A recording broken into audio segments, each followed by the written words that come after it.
요한복음 17장 4절로 8절 말씀 같이 읽습니다. 아버지께서 내게 하라고 주신 일을 내가 이루어 아버지를 이 세상에서 영화롭게 하였사오니 아버지여 창세전에 내가 아버지와 함께 가졌던 영화로서 지금도 아버지와 함께 나를 영화롭게 하옵소서.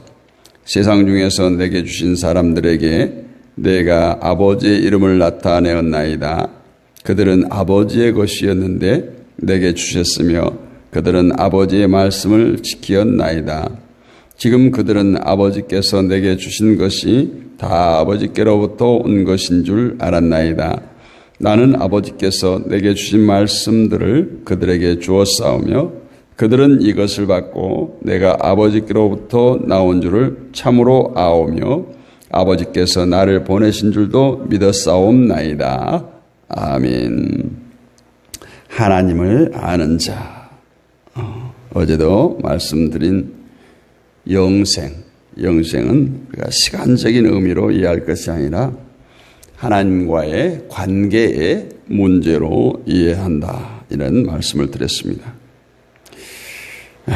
그렇지 않으면 우리 기독교가 정말 손에 잡히지 않는, 눈에 보이지 않는 그냥 먼 하늘만 쳐다보고 있는 나약한 것으로 전락돼 버릴 것이기 때문에 그렇습니다. 아니 어쩌면 현재 우리들의 신앙이 그런 모습에 처해 있는지도 모를 일입니다. 영생이라고 하는 엄청난 기적을 체험하고 소망하면서도 막상 현세의 삶은 현세에 돌아가는 그 풍랑 속에 매여서 허덕이고 있는 것이 우리들의 본 모습일 때가 너무 많습니다. 그러므로 성도는 하나님이 약속하신 모든 것에 대한 바른 이해를 새롭게 할 필요가 있다라는 것이죠. 신앙은 결코 현세에 매이는 것이 아니라 이 현세에 매였던 것을 털어버리는 것이 신앙입니다. 그것이 나약한 것이 아니라 강하고 힘 있는 것임을 증거해야 할 것입니다. 세상에 아무것도 없이 사셨던 예수님께서 당당하게 사셨던 그 모습이 오늘날 성도들을 통해서 증거되어야 된다라는 것이죠. 영생은 하나님과 그의 보내신 예수 그리스도를 아는 것이라고 말씀을 드렸어요. 이제 우리가 주의 깊게 생각해야 하는 것은 이 안다는 문제예요. 과연 하나님을 알고 예수님을 안다는 것이 어떤 것인가, 무엇을 의미하는지를 바르게 이해해야 우리의 알미에 대해서 제대로 판단할 수가 있습니다. 6절 말씀을 보면 세상 중에서 내게 주신 사람들에게 내가 아버지의 이름을 나타내었나이다. 저희는 아버지의 것이었는데 내게 주셨으며 저희는 아버지의 말씀을 지켰나이다 라고 말씀합니다. 하나님은 하늘에 존재하는 영이시고 인간은 땅에 존재하는 육신이기 때문에 인간이 하나님을 알 수 있다는 것 어렵죠. 알 수 없는 것이 어쩌면 분명합니다. 하나님께서 스스로 우리에게 나타나기 전까지 우리는 결코 알 수 없는 분이 하나님이신데 6절을 보면 세상에 아버지의 이름을 나타나기 위해 오신 분이 있죠. 그분이 바로 예수 그리스도입니다. 그런데 왜 아버지를 나타낸다고 말씀하지 않고 아버지의 이름을 나타낸다는 이런 표현을 썼을까요? 그것은 이름의 의미를 생각하면 이해할 수 있습니다. 만약 아버지를 나타낸다고 말씀하셨다면 그것은 하늘에 계신 아버지를 지상에 모셔와서 우리에게 보여주신다는 의미가 될 겁니다. 그렇기 때문에 아버지의 이름을 나타낸다라고 말씀하십니다. 왜냐하면 이름이란 그 이름을 가진 분을 대신해서 활동합니다. 그래서 우리가 마귀를 축사할 때나 어떻게 합니까? 예수 이름으로 명하노니, 예수의 이름으로 명하노니 이렇게 하는 거예요. 근데 많은 사이비 이단들이 뭐래요? 자기가 예수가 될 때 그것이 우상이 되는 거예요. 그것이 사이비가 되는 거죠. 예수 이름으로 명하노니, 내가 예수님이 될 수가 없기 때문에 이름에는 그분의 모든 것이 포함되어 있어요. 따라서 예수님이 아버지의 이름을 나타내신다고 말씀하신 것은 아버지의 모습을 나타낸다는 것이 아니라 아버지가 어떤 분이신지 아버지의 성품과 일하심 모두를 나타내신다는 뜻으로 이해해야 되는 것입니다. 그렇게 볼 때 예수님의 모든 삶의 모습은 아버지를 증거하시고 아버지를 나타내는 것이었어요. 그래서 예수님은 나를 본다는 것을 아버지를 보았다. 너희가 나를 본 거로 왜 아버지를 보여달라 하느냐 이렇게 말씀하고 있는 것이죠. 예수님은 아버지를 세상 모두에게 나타내신 것이 아니고 아버지가 내게 주신 자에게 나타내신다고 말씀합니다. 이것은 세상의 사람들 중에서 아버지가 예수님에게 주신 자들만 영생을 주시겠다 말씀하는 거예요. 이처럼 영생은 누구에게나 허락된 것이 아니라 택한 자들에게 주어진 선물인 것입니다. 그래서 택한 자들에게만 하나님을 나타내서 알게 하신다 이렇게 말씀합니다. 세상은 아버지에 대해서 무지합니다. 예수님께서 아무리 아버지를 나타낸다고 해도 세상은 깨닫지 못해요. 자기들만의 신, 자기들만의 하나님이 존재합니다. 따라서 하나님을 안다는 것은 기존에 가지고 있던 인간의 신에 대한 지식을 모두 버리고 예수님을 통해서 새롭게 깨달은 하나님을 믿는 것, 그것이 바로 하나님을 아는 거예요. 그것이 믿음입니다. 그래서 하나님을 안다는 것은 어떤 지식의 차원이 아니에요. 그러한 지식은 유대인들에게도 얼마든지 있었어요. 그러나 예수님은 유대인들이 알고 있는 그 하나님을 부인합니다. 바꿔 말하면 유대인들처럼 하면 하나님을 모른다는 뜻도 되지 않겠습니까? 그러면 유대인처럼 하는 것이 뭐겠습니까? 유대인들은 하나님이 주신 율법을 잘 지키면 그것이 곧 신앙인 줄 알고 그것이 구원 얻는 길인 줄 알았습니다. 율법을 잘 알고 율법을 잘 실천하는 것이 곧 하나님을 잘 아는 것이고 의로운 줄로 알았다는 거예요. 그렇다면 우리도 마찬가지 아니겠습니까? 하나님이 우리에게 요구하는 것이고 하나님께 기뻐하는 것이 교회에서 뭔가 열심히 하는 것, 종교 의식과 행위를 부지런히 하는 것인 줄로 안다면 그것은 유대인이 하나님을 아는 것과 같다라는 것입니다. 왜냐하면 하나님께서는 그러한 것들을 요구하지 않으셨고 그것들로 기뻐하지 않기 때문에 한 번도 그런 적의 말씀으로 우리에게 요구한 적이 없기 때문에 그렇습니다. 그래서 오늘 4절 말씀을 보면 아버지께서 내게 하라고 주신 일을 내가 이루어 아버지를 이 세상에서 영화롭게 하여 싸우니 이 말씀이 중요해요. 아버지가 예수님을 세상에 보내시면서 하라고 주신 일, 내게 하라고 주신 일, 이것이 있었다는 거예요. 그 일이 무엇이겠습니까? 십자가 지라는 거예요. 그냥 십자가 지고 죽는 거예요. 따라서 4절 뒤에 9절과 연결해 생각해 보면 예수님께서 아버지의 백성들에게 아버지를 나타내신 것은 십자가의 죽으심을 통해서라는 답을 찾을 수가 있습니다.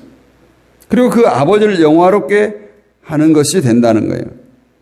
결국 하나님의 백성들은 예수님의 십자가의 죽으심을 통해서 하나님을 알게 되고 하나님의 구원을 감사하고 찬양하게 되는 것입니다. 세상이 알고 있는 하나님은 어떤 하나님일까요? 인간에게 복을 주고 세상의 일을 실패하지 않게 도와주고 복 주는 내 자신만을 위한 그런 신이죠. 그러나 십자가에 나타난 하나님은 사랑하는 독생자를 버리시기까지 우리를 사랑하시며 우리를 구원하시는 하나님이십니다. 때문에 십자가에서 하나님을 만난 성도는 감히 하나님 앞에서 세상의 복을 바라지도 요구하지도 않는 거죠.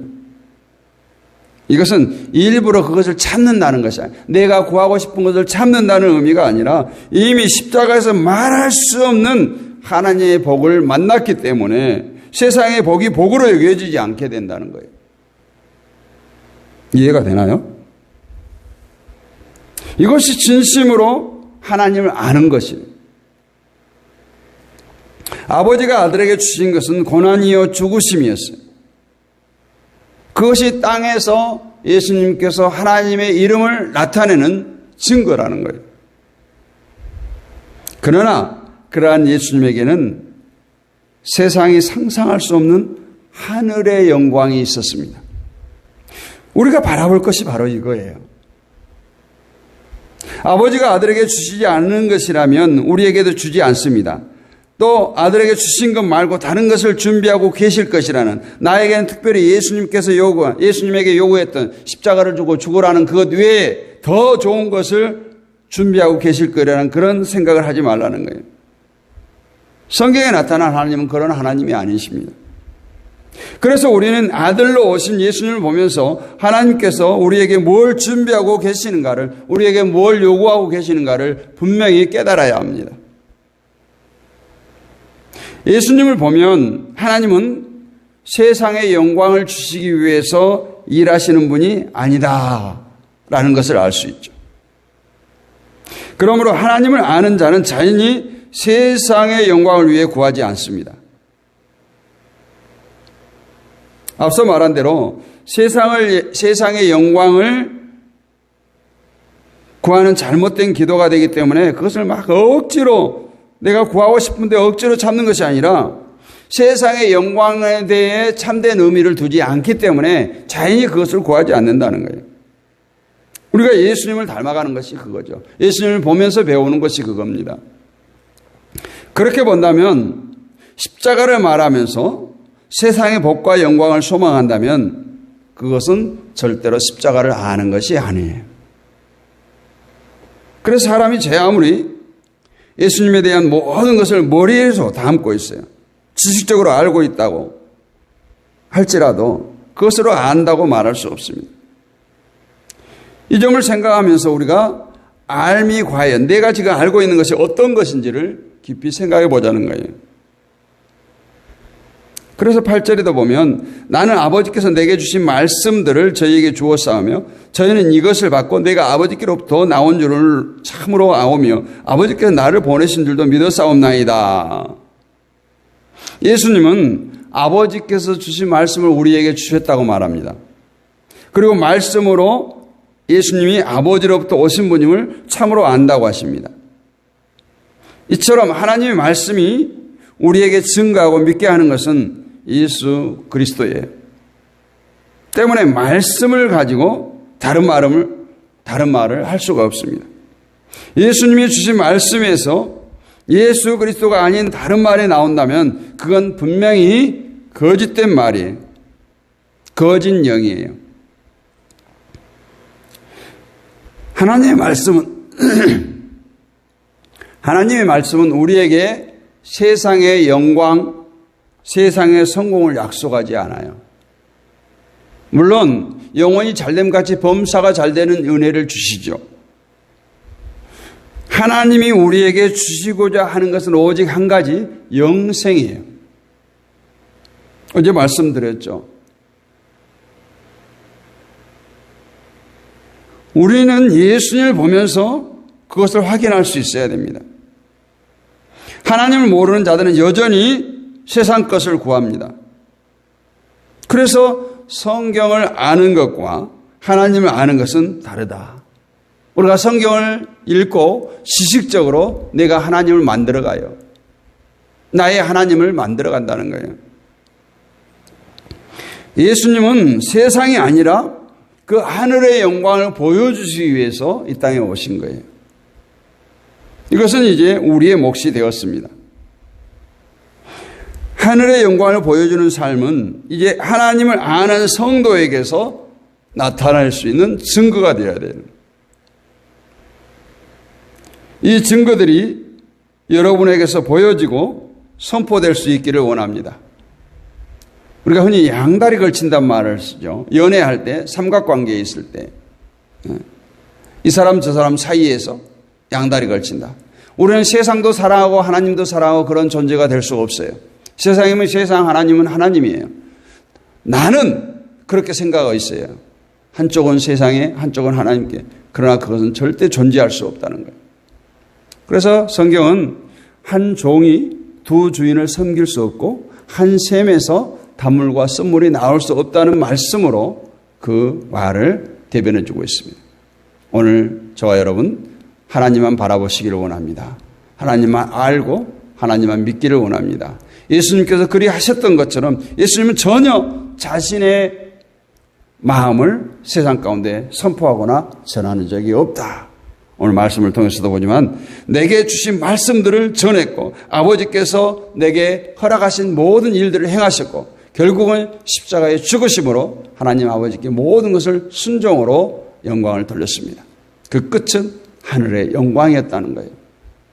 우리는 영생에서 어저께도 말씀드렸지만 우리가 죽어서 가는 그런 천국이 아닌 이 땅에서 천국의 기쁨을 누리기를 원합니다. 지금 우리는 영생이 이미 시작되었어요. 영생이 시작되었어요. 그 하나님을 날마다 찬송하며 기뻐하며 바라보며 살아가는 저와 여러분이 되시기를 주님의 이름으로 축복합니다. 거룩하신 아버지 하나님 은혜를 감사합니다. 오늘도 정말 하나님의 뜻을 알기를 원하는 주의 백성들이 이 새벽에도 깨어 함께하고 있습니다.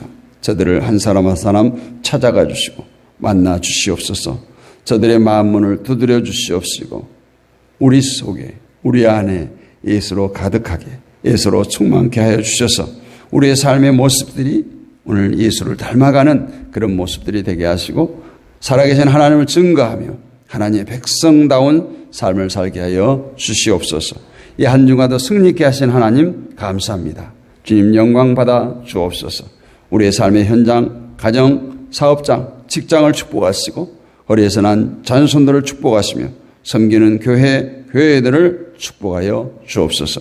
아버지 하나님, 날마다 우리가 하나님의 뜻을 쫓아 살기를 원하고 말씀에 순종하는 삶을 살기를 원합니다. 세상 바라보지 않게 하시고 세상 부러워하지 않게 하시고 오직 천국을 소망하며 영생의 삶을 기뻐하며 달려가는 우리 모두가 되게 하옵소서. 이 새벽에도 깨어오던 우리 이무선 사모님 기억하시고 날마다 교회를 위해서 성도를 위해서 부족한 종을 위해서 간과하여 부르짖습니다. 주여 강한 팔로 붙들어 주시고 영육간에 강건케 하여 주시고 육신의 연약한 부분 주여 붙들어 주시고 강하게 하여 주옵소서.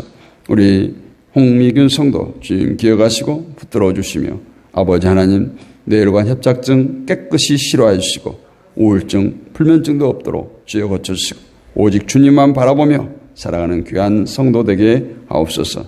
우리 홍춘순 성도 동방패밀리 동방파스텍을 기억하사 저 기업이 잘 되게 하시고 실적 있는 기업 되게 하시고 모든 직원들의 안전을 건강을 지켜주시며 아버지 하나님이시여 날마다 매출도 높아지게 하시고 좋은 거래처도 늘어나게 하시고 이 기업을 통해서 하나님께 영광 돌릴 수 있도록 주여 축복하여 주옵소서. 우리 예림이 가정을 축복하시고 아버지 하나님 태중에 귀한 생명 주셨사오니 건강하게 자라게 하시고 이 가정을 통해서 하나님 영광 받아주시고 믿음의 명문가가 계속해서 이어질 수 있도록 축복하여 주옵소서. 우리 예언이 좋은 직장으로 인도하시고 반려자의 만남의 축복도 허락하사 믿음의 가정 행복한 가정 이룰 수 있도록 은혜를 베풀어 주옵소서. 아버지 하나님께서 이 시간도 온라인으로 함께하는 모든 지체들 가운데 함께하여 주옵소서. 저들의 가정을 지켜주시고 어리에서 난 자녀들을 지켜주시고 육신의 질곡 가운데 있는 자들 주님의 능력에선 피문서로 만지시사 깨끗이 치료하여 주옵소서. 믿사옵고 살아계신 우리 주 예수 그리스도의 이름으로 감사하고 기도하옵나이다. 아멘. 지금은 우리 주 예수 그리스도의 은혜와 하나님 아버지의 크고 무한하신 사랑과 성령님의 감동, 감화의 주교통, 충만하심이 은혜가 오늘 또 예수님을 알고 하나님을 아는 자로 살기를 간절히 소원하고 다짐하는 사랑하는 주의 백성들 머리 위에 이 나라와 이 민족 위에 이 땅의 모든 교회들 위에 지금부터 주님 오실 그날까지 영원 몽토록 함께 있을지어다. 아멘. 할렐루야, 한 주간도 승리하셨습니다. 이 새벽에도 우리가 합심하여 기도하겠습니다. 세계 평화를 위해서, 선교사님들을 위해서, 이 나라와 이 민족을 위해서, 북녘 땅을 위해서, 한국 교회를 위해서, 다음 세대 우리 자녀들을 위해서 기도하시고, 또한 우리 온라인 동역자들을 위해서 기도하시고, 육신의 질곡 가운데 있는 자들을 위해서 기도하겠습니다. 특별히 이 새벽에는 육신의 연약함을 안고 있는 지체들을 품고 기도하겠습니다. 주여, 크게 한번 부르짖고 기도합니다. 주여, 주여, 주여, 아버지여. 이 새벽에도 아버지 하나님, 우리가 합심하여 부르짖습니다. 세계 평화를 위해서 기도합니다. 아버지 하나님, 선교사님들을 위해서 기도합니다. 이 나라와 이 민족을 위해서 기도합니다. 저북녘 땅을 위해서 기도합니다. 아버지 하나님이시여, 온라인 동역자들을 위해서 기도합니다. 이 땅의 교회들을 위해서 기도합니다. 다음 세대를 위해서 기도합니다. 우리 자녀들을 위해서 기도합니다. 주여, 아버지 하나님, 이 모든 것들 우리가 간구하여 부르짖을 때 주여, 하늘 문을 열어주시옵소서. 하늘 문을 열어주시옵소서.